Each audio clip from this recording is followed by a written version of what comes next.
mga kaplantita, panahon po ng pandemya, lockdown tayo ngayon. Ang ating gagawin ay magtanim tayo ng mga halaman. So, ang gawin natin sa mga oras na wala tayong ginagawa ay gawin natin yung kapakipakinabang sa pagtatanim ng mga halaman. Pero sa panahon ito, ang ating itatanim ay ang mga halamang gulay. Dahil alam niyo naman, panahon ng tag-ulan at maraming bagyo ang dumarating sa ating bansa. So nasisira ang mga pananim at lalong nagpamahal ang mga gulay. Kaya samahan ninyo ako sa pagtatanim ng ating paboritong talong. Kahit limitado ang ating binhi at wala tayong pagkukunan ng maraming pantanim, lalo na limitado rin ang ating lupa sa pagtataniman. Meron tayong mga paso, yung mga improvised na sako, tayo magtanim.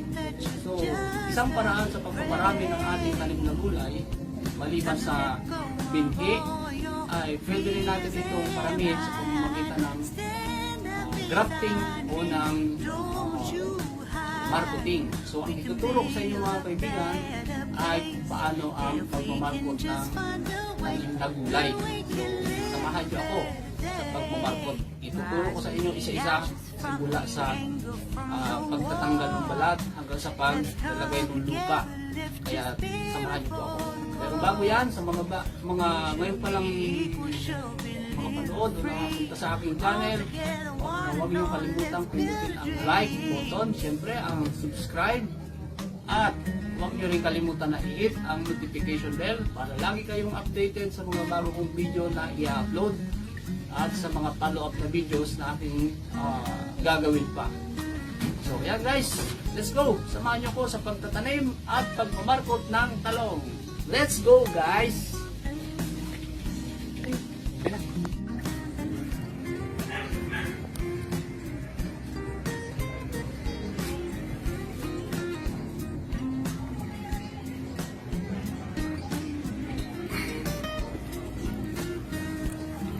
So, magmamarkot tayo ng talong mga kaibigan.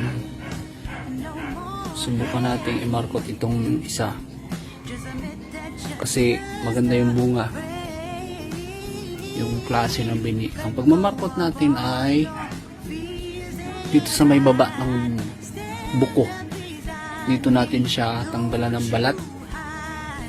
Sagad natin na matanggal yung balat nung sanga. Yung pinaka cadmium yata yung tawag nun, para hindi siya dumugtong ulit, para yung ugat ay dito lalabas sa pinaka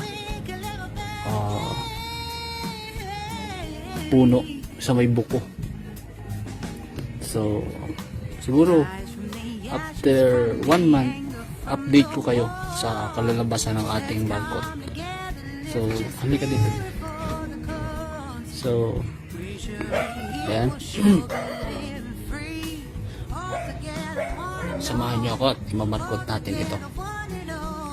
Ayan, so, markot natin mga kaibigan. Tanggalin natin yung pinakabalat niya. Yung balat sa paikot paligid ng sanga.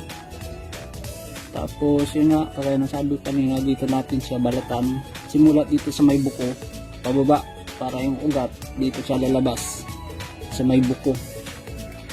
Yan. So pagkabalat natin, saka natin siya babalutin ng lupa na masa-masa para doon magkakaroon ng ugat. At so ayan, prepare tayo ng plastic, tapos yung pang ano natin, pang seal. Ito ordinary lang ko na scotch tape. Tapos meron na tayo ditong hinalo na lupa na may kasama na siyang coconut husk. May amoy na. Ayan. So ayan, makita nyo meron siyang parang mabalahibo. Yan yung ano ng coco pit. So hindi siya totally coco pit dahil kinuha ko lang ito dun sa lumang kutsyon para lang siya magkaroon ng gano'n. Okay na. So ordinaryong lupa mga kaibigan, ilalagay na natin dito sa ating area kung saan ay tinanggalan na siya natin ng balat. So babalutin lang natin ng maigi yung area na yan na natanggalan natin ng balat. Yan. Tapos balutin natin siya ng para yung moisture content nung lupa ay ma-prevent at ma-maintain doon sa loob para hindi siya ma-dehydrate at ma-maintain niya yung moisture para hindi siya mawawala ng tubig. Yan. So, siguraduhin lang natin na sealed.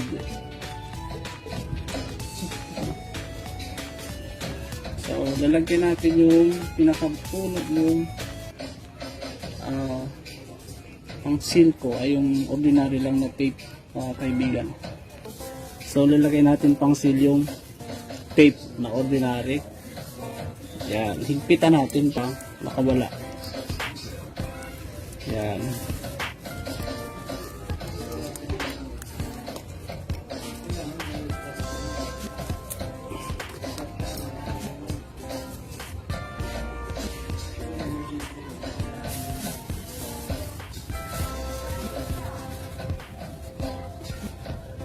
Tanggalan na natin yung excess na plastic para hindi siya masyadong pangit tingnan.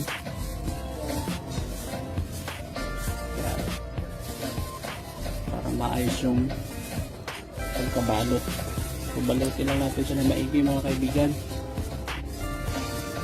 Yan. At lagyan natin siya ng pang-seal.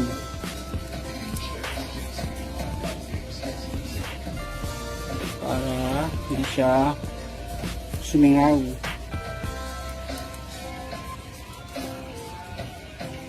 At manatili ang kanyang moisture content sa loob ng ating plastic. Yan.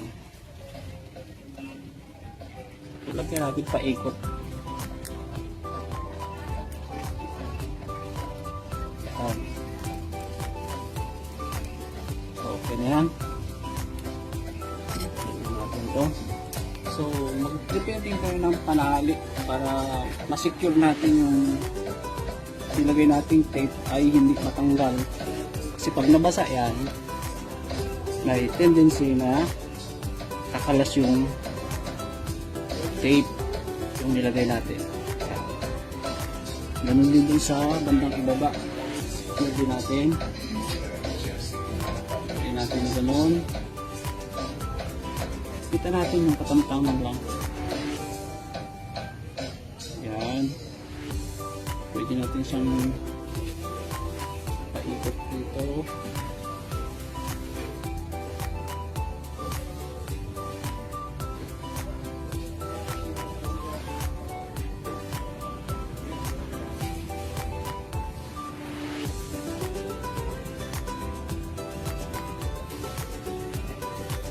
Yan.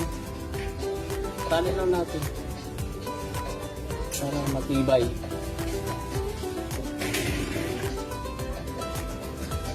Tali. Yan.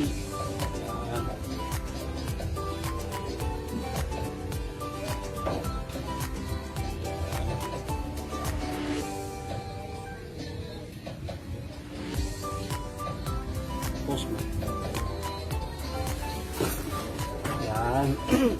So, tanggalin natin yung mga sobra-sobra na tali.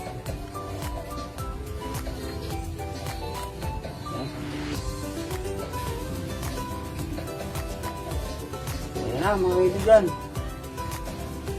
Ito na yung ating markot. So, bantayan nyo at pakita ko sa inyo yung outcome pag nagkaroon na siya ng ugat hanggang sa i-transplant natin. Ito yung ating pagmamarkot ng talong. Kaya tayo nagmamarkot para ma-maintain natin yung parehong-pareho na variety. Ayan.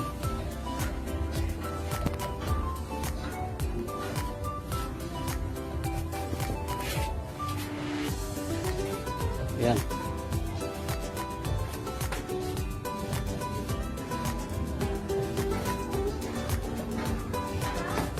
Kanina, kung mapapansin nyo dito sa kabilang puno, ito may bunga na siya. Itong kabilang puno, dito, kung pansin nyo maigi, meron niya na tape.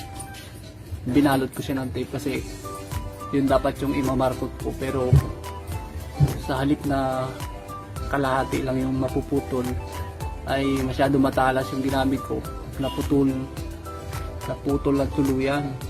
So ang nangyari, dinugtong ko lang siya ulit at yan, tingnan natin sa sunod na araw kung ano natin, hindi mo na lang chin, wala pasok. madugtong. Uy, tumunga na. Yan. Saan galing yan? So, yan guys. Abangan nyo ako. Sa mga hindi pa nakapag-subscribe sa aking channel, subscribe na. Pindutin ang notification bell at lagi kayong updated sa mga bago kong video. At tabayanan nyo ang mga susunod yung video. Bye bye guys. Hanggang sa muli. Mga kaibigan, nakita ninyo kung paano natin binalatan yung sangan, talong, paano natin siya binalot, at ang buong proseso ng pagmamarkot sa pamagitan ng talong. At sana ay meron kayong natutunan sa aking video. At sa mga gustong matuto pa, ay abangan po ninyo ang malalabasan ng ating pagmamarkot hanggang sa atin itong transplant at hanggang sa mapabunga natin ito. So maraming salamat sa inyo mga kaibigan, at muli, like, subscribe, hit the notification bell, at kung pwede rin, share. So thank you guys, see you again.